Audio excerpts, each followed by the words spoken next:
নজর রাখবো এবার কাঁথি হাসপাতালের চিকিৎসকের মৃত্যুতে রহস্য। চিকিৎসার গাফিলতিতে মৃত্যুর অভিযোগ পরিবারের। আর গতকাল তমলুকের নার্সিংহোম থেকে ফিরেই অসুস্থ হয়ে পড়েন তিনি। আর বাড়ি ফিরেই অসুস্থ অ্যানেস্থেটিস্টকে শালিনী দাস তাকে বাড়ি থেকে বেরোনোর সময় নাকি মেয়ের হাতে কোনো রকম কোনো চ্যানেল ছিল না, কিন্তু তারপর যখন সে বাড়ি ফিরলো তখন দেখা গেল যে মেয়ের হাতে চ্যানেল রয়েছে। একাধিক ধোঁয়াশা। নার্সিংহোমে তাকে নিয়ে যাওয়া হয়। তারপর সিসি ক্যামেরা ফুটেজে কি দেখা যাচ্ছে দেখাই আপনাদের সেই সিসি ক্যামেরা ফুটেজ। দেখুন সিসি ক্যামেরা ফুটেজ আপনাদের দেখাচ্ছি। শালিনী দাস এবং চিকিৎসক শালিনী দাস তাকে নার্সিংহোমে নিয়ে যাওয়া হয়। যে ছবি আপনাদের দেখাচ্ছি, যে সিসি ক্যামেরা ফুটেজ আপনাদের দেখাচ্ছি, বেরোনোর সময় তার হাতে চ্যানেল ছিল না, কিন্তু বাড়ি ফেরার সময় চিকিৎসকের হাতে চ্যানেল কিভাবে? রহস্য মৃত্যু এবং একাধিক প্রশ্ন উঠছে এই গোটা ঘটনা থেকে। রক্তপাতের ঘটনা এবং রক্তপাতের পরই অসুস্থ চিকিৎসক, তার মায়ের কথাও জানা যাচ্ছে। এবং ময়না তদন্তে কি উঠে আসে? অবশ্যই ময়না তদন্তের সেই রিপোর্টের দিকেই পুলিশের নজর রয়েছে। রক্তপাতের পরই অসুস্থ হয়ে পড়েন শালিনী দাস, তার মাও বলছেন। একাধিক প্রশ্ন উঠছে, এই জটগুলো খুলবে কিভাবে? সুজিত রয়েছে আমার সঙ্গে, সুজিতের কাছ থেকে জানতে পারবো। সুজিত, এই মৃত্যুর ঘটনায় এমনিতেই রহস্য দানা বেঁধেছে, যে জটগুলো রয়েছে সেই জটগুলো খুলবে কিভাবে? এখনো পর্যন্ত কি জানা যাচ্ছে?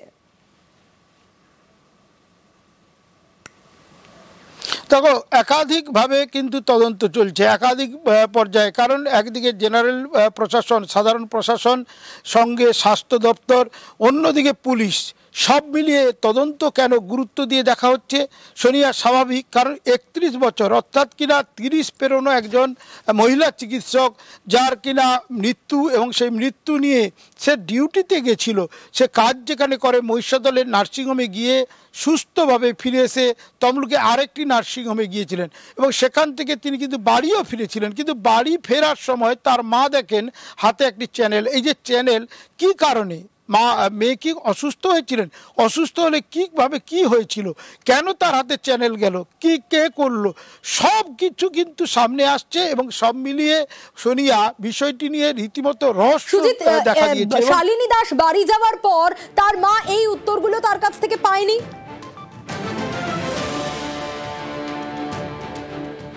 কারোর কাছ থেকে পায়নি এখনো পর্যন্ত। তিনি ঘরবন্দি হয়ে পড়েছেন, কেন তার মেয়ে, তার স্বপ্ন ছিল ডাক্তার হয়েছে তার মেয়ে, যার মেয়ে কিন্তু তমলুকে 2 বছর ধরে হাসপাতালে ছিলেন এবং সেখানেই মা মেয়ে থাকতেন, তমলুকে এখনও থাকতেন। এবং 2 মাস হলো কাঁথিতে তার বদলি হয়েছে, সেখানে গেলেও এখানেই কিন্তু তার কর্মকাণ্ড বিভিন্ন জায়গায়। সেখানে কিনা মহিষাদলে সকালে যেখানে সুস্থভাবে গেলেন, ফিরলেন সুস্থভাবে, সেখানে থাকো। নার্সিংহোমে কাকে বলেছে নাকি চ্যালেঞ্জ করে দিয়েছে, তারাই করে দিয়েছে, কিছু নেই। সকালবেলা তো সুস্থ হয়ে গেছে,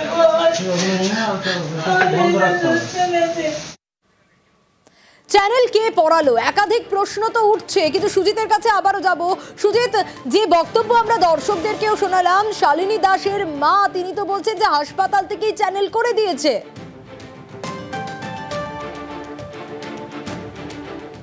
দেখো, হাসপাতাল থেকে করে দিয়েছে না নিজে করতে পারেন চিকিৎসক, সেটা নিয়ে কিন্তু দ্বন্দ্ব দেখা যাচ্ছে। কিন্তু আরও একটি গুরুত্বপূর্ণ তথ্য নিউজ 18 বাংলায় একমাত্র আমরা এখনই দেখাতে পারবো বা জানাতে পারবো।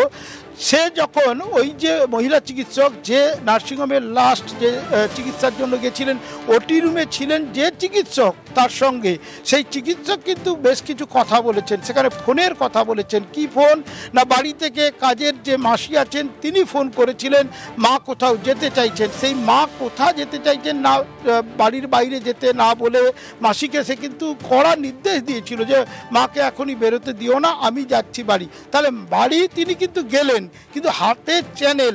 কোথাও কি একটু অসুস্থ বোধ করায় নিজে থেকে চ্যানেল লাগিয়েছিলেন না কে লাগিয়ে দিচ্ছেন সেটা সামনে যেমন আসছে না, তেমনই কিন্তু বাড়ি ফিরে বাথরুমে ঢুকে কিন্তু কাজের মাসিকে বলেছিলেন যে আমাকে জামাপত্র সব কিছু দাও, ড্রেস, এবং সেই যে তিনি কিন্তু সঙ্গে সঙ্গে আবার বেরিয়েও আসেন বাথরুম থেকে, আসার পরে কিন্তু টলে পড়েন। টলে পড়লেও কিন্তু পুরোপুরি পড়েননি, কিভাবে না আলতুভাবে তিনি কিন্তু শরীরটা এলিয়ে দেন বিছানায়, এবং সেই যে পড়ে যাওয়া তার ফলে খুব যে আহত হয়েছে তা নয়। কিন্তু তাহলে সুজিত একেবারেই আসবো তোমার কাছে, একটু সঙ্গে থাকো। একজন প্রত্যক্ষদর্শী তিনি কি বলেছেন দেখি।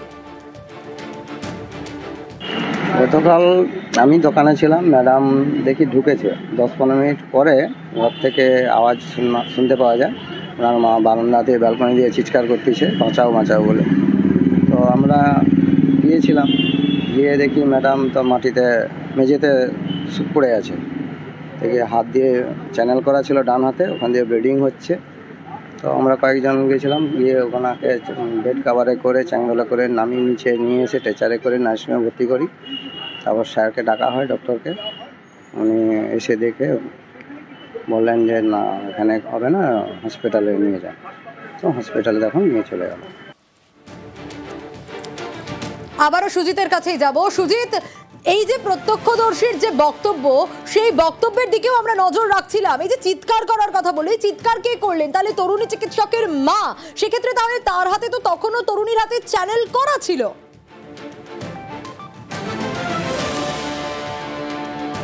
দেখো, যখন চিৎকার করছেন তিনি, তখন যেহেতু বাড়ির মধ্যে মা ও মেয়ে থাকেন, সাহায্য চেয়ে প্রতিবেশীদেরকে চিৎকার করছিলেন যে আমার মেয়ের কি হয়ে গেল। এই যে চিৎকার করাটা, এটা কিন্তু এটাই ছিল। সেটা কিন্তু তখন বাড়ি ফিরে আসার পর, আর বাড়ি থেকে বেরিয়েছেন কিন্তু সকালে 7:30টায় মহিষাদলের নার্সিংহোমে আসেন। নার্সিংহোমের মালিক বা চিকিৎসক তিনি কিন্তু পরিষ্কার করে বলে দিয়েছেন, বা তার সঙ্গে টেকনিশিয়ান যিনি ছিলেন তিনিও পরিষ্কার করে বলেছেন এখানে সুস্থ ছিলেন। তিনি হাসপাতাল, যে নার্সিংহোম বেসরকারি যে হাসপাতালে গিয়েছিলেন মহিষাদলে, সেখানে বাস থেকে নেবে, তিনি তমলুক থেকে এসে বাস থেকে নেবে টোটোতে চেপেই গিয়েছিলেন, একেবারে সুস্থ। সেখানেও কাজ করার পর লাস্ট টাইম ওটি যখন শেষ মুহূর্তে টেকনিশিয়ানকে তিনি বলে দেন যে আমি যাচ্ছি, আরও তমলুকে কাজ আছে, এবং সুস্থভাবে বেরিয়ে বাস ধরেন। সেসব কিন্তু জানতে পারছি আমরা, এবং সেই যে জানার সঙ্গে আরও জানতে পারছি যে এরপর যে নার্সিংহোমে আসেন, সেখানে যে ওটি রুমে ছিলেন, সেখানে যে চিকিৎসকের সঙ্গে তিনি ছিলেন, সেই চিকিৎসক জানাচ্ছেন যে হঠাৎ করে ফোন আসছিল যে মা কোথাও বাইরে যেতে চাইছিলেন, কাজের মাসি সেটা যখন জানাচ্ছিলেন তখন একেবারে সুজিত, একেবারে সেই চিকিৎসক, যে চিকিৎসকের কথা তুমি বলছো, সেই চিকিৎসকের বক্তব্য শোনাবো। শালিনী দাস কালকে 9:15 নাগাদ অ্যানাস্থেসিয়া দেয় পেশেন্টের, হ্যাঁ, প্রায় 1.5 ঘন্টার মতো ওটি চলছিল।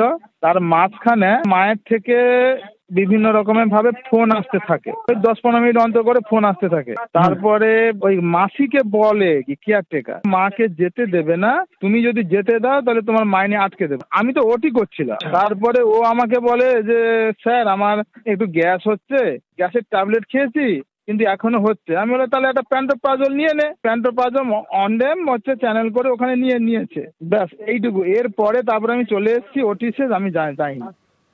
চিকিৎসক মধুসূদন সাউ, অর্থাৎ যে চিকিৎসকের সঙ্গে ওটিতে শালিনী ছিল, তার বক্তব্য শোনাচ্ছিলাম। আবার আমি সুজিতের কাছে যাব। সুজিত, এই যে বারবার বাড়ি থেকে ফোন আসছিল, বা যে বক্তব্য আমরা চিকিৎসকের থেকেও শুনতে পেলাম, কোথাও তো গিয়ে একটা সমস্যা হচ্ছিলই।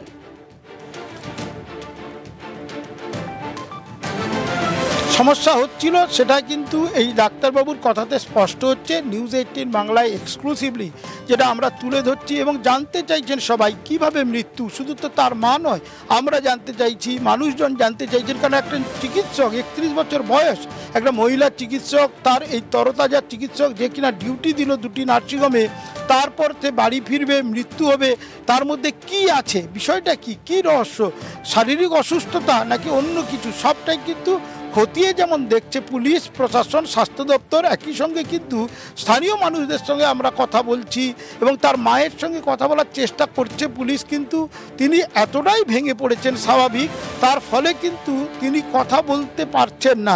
আসলে মা মেয়ের সংসার, ভাড়া বাড়িতে থাকতেন তমলুক শহরে, সেখানে থেকে তমলুকে তার মেয়ে চিকিৎসক হিসেবে কাজ করতেন, বদলি হওয়ার পর কাঁথিতে যাতায়াত করেন। কিন্তু পুরনো যে সম্পর্ক, যে যোগাযোগ, সেখানে তমলুক, মহিষাদল বিভিন্ন জায়গায় তার সুনাম থাকায় তাকে কিন্তু কাজে লাগতে হতো।